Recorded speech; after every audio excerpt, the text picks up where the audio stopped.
Hi internet people, Riverdale is back this week and I'm back with a very delightful Jughead hat, courtesy of Hot Topic and my friend Bree, who bought this for me for my birthday. She also bought me another piece of Riverdale merch that I'll be wearing in a different video.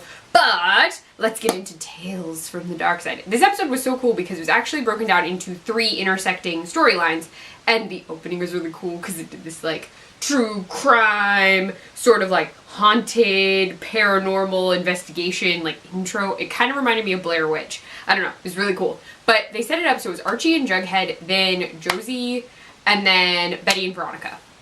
So Jughead and Betty are just sort of lounging around. He winds up getting a call from the snake charmer, the lawyer, who says the FP got beat up, he needs help, she needs money, he needs money, all this stuff. So Jughead winds up agreeing to take this crate from point A to point B. Whole thing gets crazy because he needs a car. So he winds up having to ask Archie. Archie says he'll help because Penny, the snake charmer, insists that the reason all this is happening is because ghoulies got arrested and they're pissed, and Archie is the reason the ghoulies got arrested, so he offers to help. They're driving to Greendale, which is super spooky, and when they're driving they get a flat. A guy offers to help them out. He's super, super creepy, and I keep thinking, this may be completely wrong, I did not look this up, but I swear I had seen that guy before, and in a horror movie, and I kept randomly thinking Candyman, but I don't think that's right. I just kept thinking it. I don't know. But only one person can ride the car, so Jughead goes with the crate. Then while they're at this like diner next to a gas station, the guy tries to steal the crate by like telling the waitress that Jughead's gonna pay for the meal, but Jughead paid the guy the only money he had to take him and the crate. So Archie shows up and is able to pay for the stuff. Then he and Jughead have to get the crate to where it needs to go. This whole time everything is very spooky, very creepy, and there's this whole big thing going on. I know I went into this before talking about like the opening portion of the episode, but that's okay. It's cool. I'll go back to it. But they have to get this crate. They're talking through like what's going to happen to Jughead because of the serpents, and like, is he going to be okay, and can he get through this? And Archie really wants him to get out of it. Jughead's really just living it like moment by moment, like he needed to be a serpent because he needed to figure that out. And so they wind up dropping off the crate in this warehouse with like 2 people dressed remarkably like, I actually, when I saw them, because like there's a woman in a wheelchair and a man, and they're wearing like SS uniforms? No idea. I don't know if they're another gang, creepy people, I don't know. But they say that they got a call and that they're going to get a new delivery boy and the serpents are taking over for the ghoulies, and they know Jughead. And Jughead has no clue what's going on. He finds Penny, confronts her, and it turns out that she needed him to do this, like, FP broke a promise to her, and so he's gonna have to do this now, and things get crazy because we learn that Jughead's dad did not actually get beat up. He's completely fine. So, like, this is a whole big scam to get Jughead to get involved in this, like, cartel thing. They don't even say what's in the crate. So, Lord knows. Like, it could be something super weird. Like, I think it's supposed to be Jingle Jangle, but I don't know. So that's, like, that plot.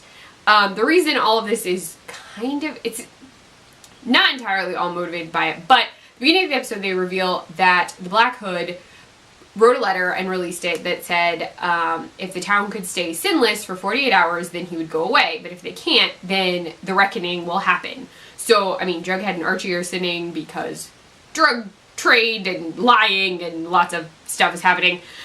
Then Josie's I was so excited that Josie got her own plot, finally. Like, I'm so excited that they're doing stuff with Josie. She's actually been working on solo music late at night at the school, and the janitor and her have, like, a system where she, like, sneaks out after he locks up so that no one knows that she's there.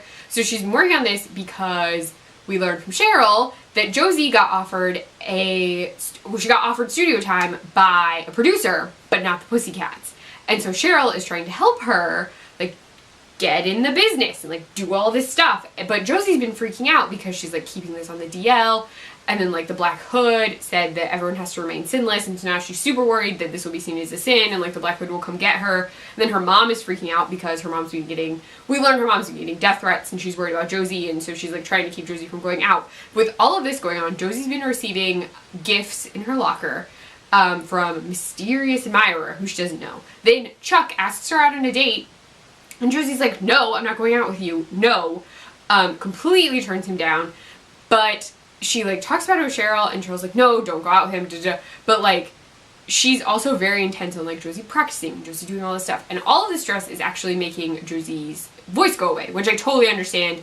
I've had my voice go out from like overuse and nerves, and she's been using it a lot, so like she's trying to like take care of her voice. At a certain point, she goes to do a eucalyptus thing in the shower at school, like she's put some eucalyptus in. Then the Pussycats show up and say that they've learned she's getting studio time and they're done with her. They're cutting her out of their lives. Like this whole big breakup thing happens. So really Josie only has Cheryl, and one of the nights that she's at the school, she goes to leave. She's been hearing like sounds in the school and she's been kind of freaked out. It turns out that Chuck was there late. She bumps into him, freaks out. She asks him to give her a ride home because she's really spooked. He winds up taking her to Pop's because he wanted to go on a date. And he's actually very nice. He says he's been going to church. He's working on his writing. Pops actually pops by and says like, it was nice seeing you at church this weekend. And then tries to get him to convince Josie to come. And Josie's like, how did you do that? Like, what? And they start dancing. And then the mayor shows up and is like, you didn't answer any of my texts. Like, what is going on? Stay away from my daughter. Whole big thing happens. That's when Josie learns about the death threats. But she's been like getting these gifts still. She doesn't know what's going on. Then after that happens, she's with Cheryl and they go into the practice room. And when they get into the practice room, there's a piece of paper and a box. And she opens up the piece of paper and it says like, if I can't have you, no one can. And it's a really good drawing of her. And so they assume it's Chuck, and then they open the box and it's a pig heart. So Cheryl confronts Chuck, goes off on him. He says it wasn't him, but no one believes him. Then they actually do like talk to him. He winds up being I think interrogated or at least questioned in some capacity by Sheriff Keller. And when he says stuff, he's like, I can't prove anything. Like there's no connection. I'm really sorry. Like we can't prove that he was doing anything. And then things get extra crazy because Josie has a nightmare about the Black Hood attacking her, and she's like singing during it, and then he cuts her throat and she wakes up, she can't talk. Then the next thing we see, Cheryl is sketching a picture of her and Josie that looks remarkably like the solo picture of her, of just Josie, and she's bopping along to Josie's song. So she's the one doing creep stuff to Josie because Cheryl does not have good role models and doesn't know how to have friends. Yee.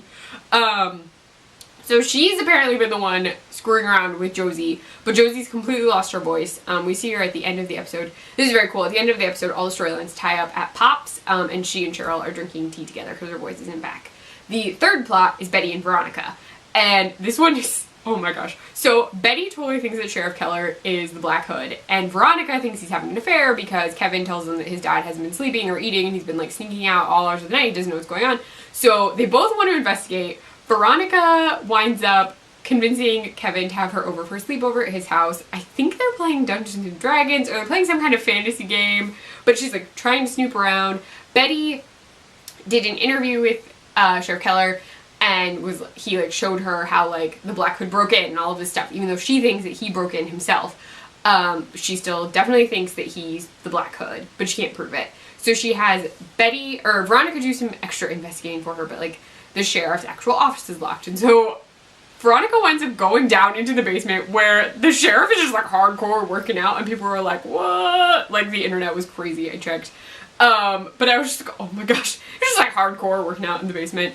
And his wife is gone. She's stationed in Bahrain. I don't remember them saying like what branch she works for, like what, like if she's like what military branch she's associated with, but she's somehow deployed. Then Veronica doesn't really find anything. Betty winds up sneaking into the house at a certain point, finds the sheriff's like giant murder board of an office. Everything is there. He has the Black Hood that they found in Archie's locker, like this whole thing. He actually winds up calling Betty's dad because he catches her. And they talk about how she like told him about her theory, and then he's like, no, my logbook shows that I couldn't have done any of those killings. But Veronica and like Betty won't let it go. Veronica winds up going with her. They tail the sheriff, and he's having an affair with the mayor. Oh my gosh. Which Veronica was really hoping she wasn't right. Like, she kind of thought he was having an affair, but didn't think it would be anything that extreme. So they're gonna keep it a secret from Kevin because they don't want to like destroy his view of his dad, and they were following him, so like they can't prove, like they can't be like, we tailed your dad. So that happens. So like all those plots tie up with Pops. Then the end of it, the phone rings in Pops, and he answers it, and it's the Black Hood who informs Pops that the 48 hours of sinlessness did not occur. The reckoning is happening. So yee. Yeah, no chill on the Black Hood front. But this one was so cool because I really like the interconnected points of the stories where we could see where the storylines overlapped with each other, which was very cool. I haven't seen that in a really long time in like anything, but I loved it because like the same moments would like happen in each thing. So cool. I really like this episode. So this one was very fun. I would be very cool if they did more episodes like this in the future. So that one was very awesome. I really am worried about Josie being able to talk again. I also am worried about Jughead because I have no clue what's in those crates. I feel like it's supposed to be drugs, but it could be something worse because it's going to Greendale, which is like Spooksville. So who knows what's happening? I don't even know. I don't know. But the Black Hood is definitely going to be at it. There is an episode next week. We will get episode, I wrote down the name. It's like House of the Devil. We'll have that episode, and then I think it's Holiday Hiatus. There might be one more episode. I'm not 100% sure. I thought they were going on hiatus pretty soon though. But I will double check that next week. Anyway, let me know what you thought of this episode of Riverdale in the comments below. Find me on Twitter at CleffNotes, on my blog, cleffnotes.wordpress.com, or at the Nerdy Girl Express, thenerdygirlexpress.com, and or in their Snapchat, the Nerdy Girl EXP. Bye, Internet people.